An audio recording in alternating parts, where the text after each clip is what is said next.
Serial, the A352 podcast about a podcast. This week it's a special edition with Associate Editor Mara Egan, that's me, and Editor-in-Chief Josh Riddell, and we're talking to Josh. We're talking to a lawyer who's Susan Simpson, who runs a blog, or I guess co-runs a blog called The View from pt2. It's a legal blog that has concentrated quite a lot in the last few months on Serial. She's very deeply into the case and is parsing cell phone evidence and is super into proving Adnan innocent. I think that's a fair way to say she's not shy about her thoughts that Adnan is innocent, or at least not guilty, which we'll get into in the conversation. It was very nice of you to speak to us, and we'll get to that in a second. But first, the Serial is brought to you by Audible.com, which is offering you, our listeners, a free audiobook of your choice and a free 30-day trial membership. Just go to audible.com/AVClub, and you can choose from 150,000 titles and start listening on your phone or tablet or other gadget. That's audible.com/AVClub. Now, Mara, do you have a book you recommend that people download this week? Perhaps something true crime related, as we've been through? Yeah, this time around I'm going to take a listen or a look at a case that's close to my heart with Dr. Sam Shepard on trial, the prosecutors in the Marilyn Shepard murder by Jack P. DeSario and William D. Mason. The Shepard case came out of my hometown, Bay Village, Ohio, in 1954. My dad was on the news when he was 2. It has everything. It has rich people intrigue, small town gossip, police bumbling, an unidentified bushy-haired man, which supposedly was the inspiration for The Fugitive, and now they say it wasn't. Anyways, one-armed man, bushy-haired. And as a kid, I was fascinated by the case, but I haven't really had time to follow up on that interest as an adult. So after listening to Serial, I'd love to go back and revisit and see how my thoughts have changed, how I think, if there was, I know there's police bumbling then, like they had the Boy Scouts out looking for the knife, and the Boy Scouts, all this craziness. So what I think has happened now and how it's different. And thanks to Audible, I'll be able to do that this week via audible.com/AV. Cool. And now here is our relatively unabridged conversation with Susan Simpson from The View from LL2. You can visit her site at viewfromll2.com. Thanks for listening. Bye. Hello. Hello, Susan. It's Josh and Mara from the AV Club. How are you? I'm good. How are you guys doing? Good. Yeah, thank you for talking to us. No worries. Is my sound quality okay? Yeah, you sound good to me, John. Okay. Does she sound good? You probably can't tell. I have no way of knowing, but if she sounds good to you, that's okay. Perfect. Our half-technical person says we're all good. So thanks for talking to us even after listening to us defend Jay in our last episode. But I think we wanted to talk to you to have kind of the alternate perspective, because we were all pretty one-sided last week, I feel like. Don't you feel like that, Mara? Yeah, I think so. I mean, I think we still agreed that Adnan should be in jail. Yeah, I think we should probably get into that in a second. But Susan, first, do you want to tell us a little bit about who you are and about your blog, so people know why we're talking to you in particular? I'm a blogger at The View from LL2. It's a law blog I started back with a friend into law school, and I've been writing about Serial and a lot of the issues with the case and with the prosecution's evidence against Adnan. And so, just so people know, you come out pretty strongly on your blog that. Well, I guess that's the big first question. Do you believe that Adnan, and I'm just asking you, I guess, as a person and as a defense attorney, do you believe that Adnan is innocent, or do you just believe that he should not have been convicted of murder based on the evidence? I think the way the investigators and the prosecution approached the case caused there to be not enough evidence for us to ever know for sure. They destroyed any chance of us actually having a record to look at. If I had to put money on it, I would probably say Adnan's innocent, because I don't see how he could have done this based on what we know. But at the same time, there's such huge gaps in our knowledge that we don't know what happened, and we can't know what happened. Do you think that those gaps always existed, or that it's just gotten worse with the 15 years? I think it's gotten better in the recent 4 months in a lot of ways, because there were no smoking guns they found on Serial, but they did find a lot of information that either gotten buried or forgotten back in the original investigation. At the same time, there are concerning gaps in the investigators' files. For instance, one of the important players in the case that we know nothing about is Patrick. who is one of the people that it's Jay's friend only, was called shortly after the time Kay must have been murdered. And the investigators' files have a note or a index showing they talked to Patrick's sister and took a statement. That statement's gone.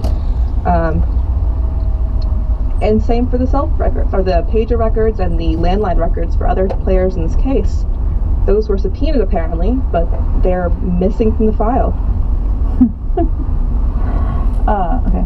And those people have not been sort of approached or anything? They were not approached on the podcast.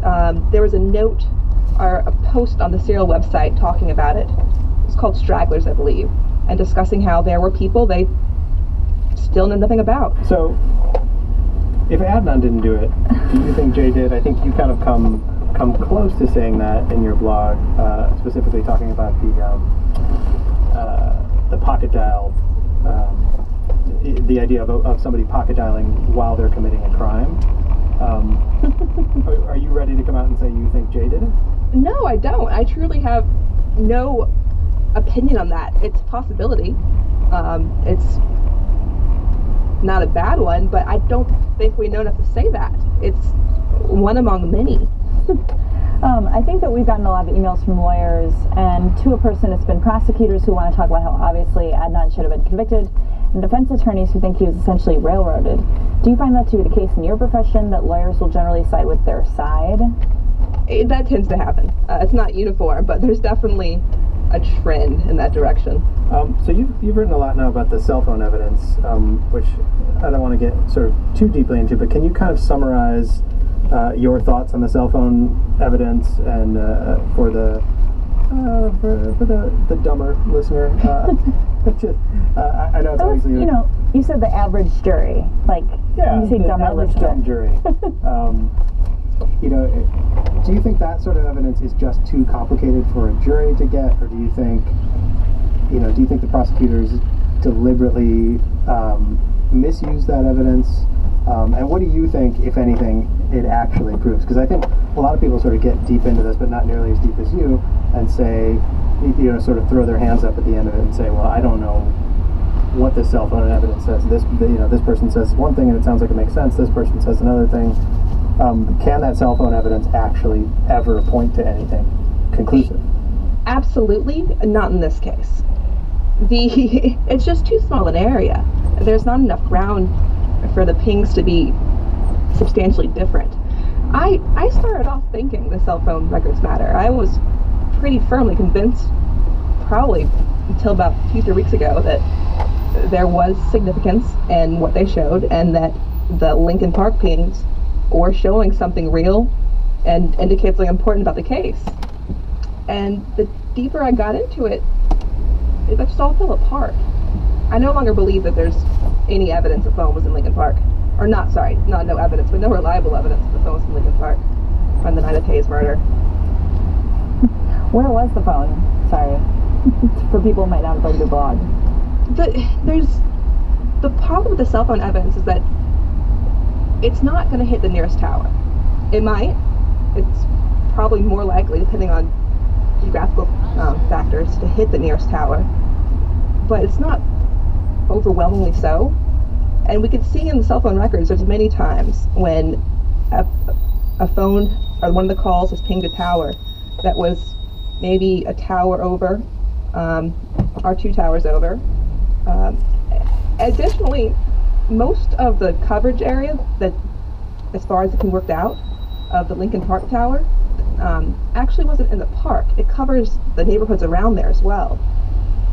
So if you're going by the numbers, it's more likely that the phone, if it was in that tower's territory, more likely it wasn't in the park at all, because there's more ground to cover outside of it within that tower's range. Did you read the Kevin Urich interview this week for The Intercept? I did. Okay, he was talking about the cell phone stuff there too, and he's like, oh, it was different in 99 than it is now, da-da-da. What do you think about what he said about that? If you parse it carefully, there's one thing that seems to be accurate, and that's about the tower switching, which seems to have not been a technology they had in place, but it's kind of irrelevant. It doesn't change anything here, because that doesn't affect whether or not the pings hit the closest tower. They just don't. You can't say they do that. They didn't say that at trial. There's no evidence of that. So at the end of the day, is the cell phone evidence, in your estimation, completely kind of worthless for either side? It's not, well, I think that the call logs themselves, like the time of calls, who's called, that's useful, solid data we can rely on. The actual pings are more useful for sort of armchair theorizing than they are for solid evidence. Because we can make predictions based on it. They have some value, there is some relation to where the phone is and where the towers are pinging. But it's just not the kind of proof we can use in the court and say, I know beyond reasonable doubt that the phone was here at this time. Which even Kevin Urick acknowledged fully is when he said that the phone alone, RJ alone, wouldn't be enough. Only together are they sufficient. That's my next question for you. So, you're a lawyer. Do you agree with that? Do you think that it struck me as I'm not sure that that's true. I wonder if J alone would have been sufficient to In this case, I don't think so. The stories are too crazy all over the place. I think as a legal standard, you probably be okay. But in terms of bringing the case forward, you couldn't say a probable cause based on just him. Yeah, that's something I wanted to know, sort of how often, I mean, we sort of look at this case as sort of super anomalous and say, oh my gosh, they only had a witness and some scant evidence. But I think that happens a lot. Like, do you have a sense of how often cases are, if this is a really crazy case? This is a weird case. This is not a normal situation. Again, there are issues with the legal system in general that are more universal, so there are some lessons here that apply elsewhere. But this case is an anomaly. There's a lot of weird things going on. I guess we sort of know what those are from the show, but is there anything that you see sort of as a lawyer that you notice that listeners might not? For me, I have a huge problem with the way the state's case was put together. I don't think it was intentional. I don't think this was ever a plan or a conspiracy or anything like that. I just think it was blinders on investigation work. And as a result, we have Jay's testimony, which was clearly perjury, and was put together by the detectives and not by Jay. Mm-hmm. I don't know if you saw, I had a post up last night about how we can see from an error in the detective's original map how Jay's story changed, because the detectives had a map that showed one of the towers in the wrong location, about 3 miles off of where it should have been. And in between Jay's first and second statements, he completely changes his story and has a new variation of events that places him next to where the tower was incorrectly on the detective's map. And there's just no reason for him to change his story that way if someone wasn't saying, hey look, I know you were here based on this call, tell us why you were here. And Jay did that. Is it possible, just to be the devil's advocate or the Jay advocate in this case, that he's just a scared kid and these cops are leading him down every path and he's just saying, I will say literally whatever you want me to say, and that's why he's changing his story? That's totally possible, it's just not good evidence. Sure. Yeah, of course. Or there's the thing where it said in Kevin Urick's, I'm sure you'll have an issue with this too, as you probably should, where he said that, Jay's lies are all kind of ancillary lies, where he lies about where he saw the body, but not that he did see the body, stuff like that. That part did kind of concern me, because the terms he used were collateral material, and legally those terms have meanings. And for me, when I read that, alarm bells started going off, and I started wondering, is that the definition he was using when he was trying to determine what materials to turn over the defense? Mm-hmm. Oh, that's interesting. So I guess there is the possibility that maybe, I guess we haven't seen Christina Gutierrez's files, so we don't really know what she had, right? We know some of what she had. It's hard to piece together this far on with incomplete records. But we do know, just from the transcripts, that the prosecution was very, very, very belated in its handing over. For instance, the first trial, Gutierrez didn't get the transcripts from Jay's interviews until the day he testified. So she was really hamstringed. I mean, I don't actually blame her for her inability to effectively cross it on the more picky points there, because she was literally given all his previous crazy statements the day of. That's something I wish we'd heard in the podcast, because it would have made me more sympathetic, I think, when Sarah Koenig sort of laid that stuff out. Is that unusual that she would be given those things that late? Is that like a tactic? So it gets kind of in the legal weeds there. There's different kinds of evidence. Some stuff you have to turn over when the witness testifies. Other stuff, due process requirements, you have to give it way in advance, enough for them to use it. Here, the prosecution did argue, and the judge ended up agreeing, that this was not really the kind of evidence that the defense needed to see ahead of time. I would disagree with that, but Hindsight's 2020. So you talked before about Jay committing perjury, and are you referring specifically to these intercept interviews, where he's changed the story in what seems like a big way? that is not just that. There's, when you get down to it, most of these said in court, it just can't be true. It's other witnesses contradicted, reliable witnesses, the cell phone records, like the call log, like the who called when. His story just, it could not have happened. And some parts of it are provably false, some are 99% likely false, and then some just later recanted, like in the interview, when he's, although, to be honest, I actually do think he got closer to the truth in the intercept interview. All right. For Thanks for agreeing with us. Yeah, I think that's really what struck us about the intercept interviews, that all of a sudden there were some, you kind of answered the question why, but like, you know, we were all, well, why are you lying? Why are you changing your story? And the sort of common sense answer is, well, either you had something to do with it, or the police told you to, or you're trying to protect yourself, or some combination of those things. And to me, after reading the intercept interview, you know, I don't know if you listened last week, it struck me as these are the most believable reasons that he's given. Like about his grandma. About his grandmother's house and about him being scared to be arrested. that's not the part I believe. Yeah. Well, first of all, if he was trying to protect his grandma, it doesn't make any sense, because he says that in the first interview, all interviews, he says he got the shovels from his grandmother's house. And if that will get your house searched. Using tools covering up murder, the house, that will get the house searched. Having the killer drive by outside is not going to get the house searched. That's a good point. And on the other hand, Jay's weed dealing, if that's what was going on, was not that house's problem. There was much worse criminal activity connected there. I do not think that Jay's concern about the weed dealing makes any sense. What other activity? Do you mean murder, or do you mean something else? No, just higher drug activity. Jay wouldn't have been a blink on the radar there. Oh, I see. Mm-hmm. What other thoughts did you have on Jay's interview? Was there any part of you that was swayed by his lengthy intercept interview? I mean, he's a good liar. He really is. It struck me last episode.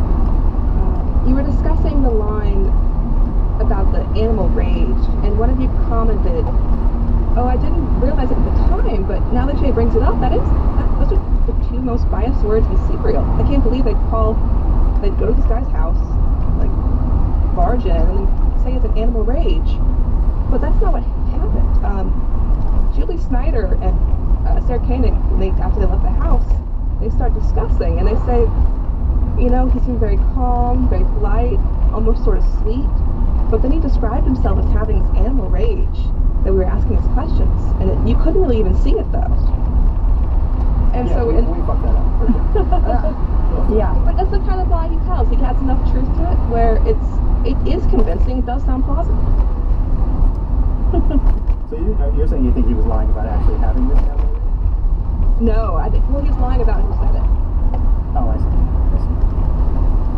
Because he accused them of calling him that, and it was actually his own words. Right. I guess it's sort of tough. Like, how do we know? I mean, obviously we can catch Jay in some of his lies. It's so you're like, okay, that guy's a liar. I guess how do we know that Adnan's not a liar too? I don't know. I mean, I don't know these guys, so I don't really. It's hard, obviously. I think that's why Serial's so successful, among other reasons. And it's hard. It's part of the way the system works. Adnan didn't have to testify. He shouldn't have testified. So we don't have his full statement. What we do have is pretty straightforward. He went to various places. People think they saw him. They're not sure the date. They're pretty sure they saw him there. He went home. The end. So that even if there's just not much to dissect there, not much to gain from it. So, sorry, just to be clear, you agree that Gutierrez did the right thing in not putting him on the stand? Absolutely. Interesting. Because my sense has always been like he tells such a great story on Serial, and he seems so convincing a speaker that it might have helped him. But what do you think? How do you think that would have hurt him? I mean, this couldn't hurt him any worse. He was convicted of first degree murder. What would have been bad about him? He would have been great on direct. Would have given a good story, probably something very convincing. If he's anything like he is now, I mean, it's hard to say. He was 17, so he might have been a mess as a witness back then. It's the self-examination is the problem. As soon as you start talking to stand, you open yourself up to a wide-ranging cross on everything and anything almost that the prosecutor wants to get into. You could start questioning him about all his feelings about Hay, or ask like, so were you upset when she broke up with you? If he says no, then the prosecutor's like, well, isn't that really weird? Aren't you lying? I mean, you were upset, right? And if he says yes, the prosecutor sees him that and runs with it. You can't win. Correct me if I'm wrong, but juries are instructed then to not hold against a witness the fact that they did not testify, correct? They are, and we like to believe they listen to us. I don't think they listen to you. I just, as we've been talking about this case, I've been trying to put myself in the mind of this jury that convicted him in 3 hours. 2 hours. 2 hours, sorry. I'm getting the facts wrong again. And the only thing that makes any sense to me is that they really believe Jay. And I just feel, I still feel like, obviously we'll never know, but I still feel like if Adnan might have been able to plant some kind of doubt in their minds. But hindsight's 20/20, obviously. It is, and it might have worked. It's always a gamble. I mean, it could have gone in his favor, but to me, Monday night quarterbacking here, I would never put him on. It's too much of a risk. So, can we move to sort of what happens now? Like, what does the fact that Jay perjured himself, or essentially admitted to perjury in this intersection, telling a completely different story, people made a big deal about that the next day. Does that legally, is that going to bear fruit legally for Adnan? Yes, it's great to have. At this point in the game, there are no sure answers. He needs every bit of ammo he can get on his appeals, but there's nothing that's going to solidly, one way or another, answer his legal questions, get him out. And there's a lot of different ways that he can appeal right now. I mean, I'm sure you saw today, there's currently the Court of Appeals asked for the state to respond to a motion to reopen the appeal.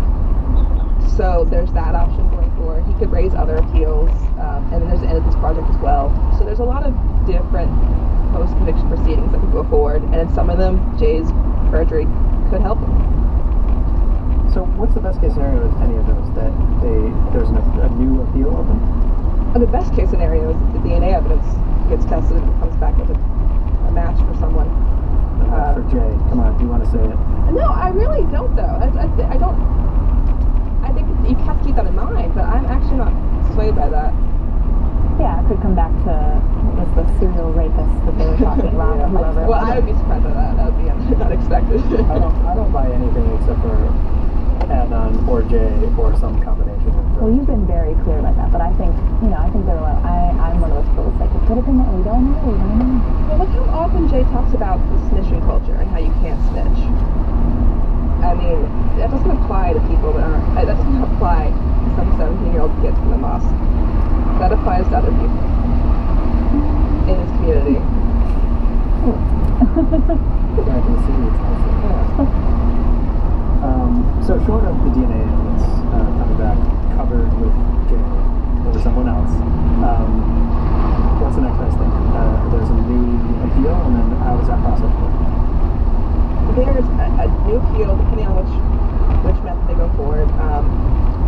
show either.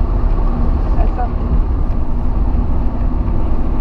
probably ineffective to counsel would be a likely route. I don't know if that's really a great one from here. But the more I get into this case, the more I find problems with the prosecution's case in general. Like a couple days ago, I was going through the call records, and I read the fax cover sheet, and it says plain as day on there that incoming calls are not reliable communication data, and only outgoing calls were considered reliable by AT&T. Now, since both the Lincoln Park calls were incoming, that seems to raise a big question about the state's case. So the way an appeal would work is